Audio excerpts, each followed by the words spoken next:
So last February 22 at about 11:20 ng gabi, nakatanggap tayo ng report na sa isang concerned citizen na mayroong isang tao na may possession ng firearm. Ngayon, as part of our advocacy, kailangan naming puntahan yon. So, pinuntahan ng ating kapulisan at doon nga, sinalubog siya ng ating witness at tinuro niya kung nasaan yung suspect natin.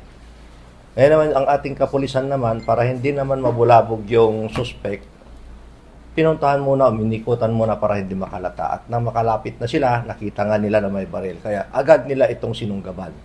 Balak nga itong itapon ng suspect natin yung baril. Kaya agad na naagapan ng ating kapulisan. So, nabasahan na siya ng kanya mga Miranda rights.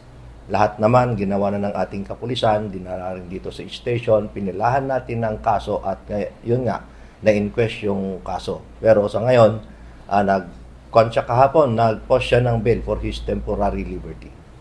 Yun nga, yung part lang iyon ng footage.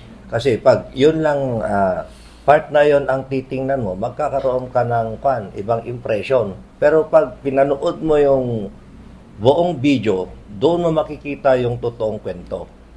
At hindi lang yan, suportado pa yan ng witnesses natin who have executed their sworn statement. Hindi niya, hanayaw awat ni palto, bagbagaan na, adamot lang lisensya ng agikot ka di nga paltog. Ken bagbagaan na iti Miranda rights na. Subject sa dating record na? Madama mi pelang kitkitan di kita previous records na po. As to now, yun pa lang naman.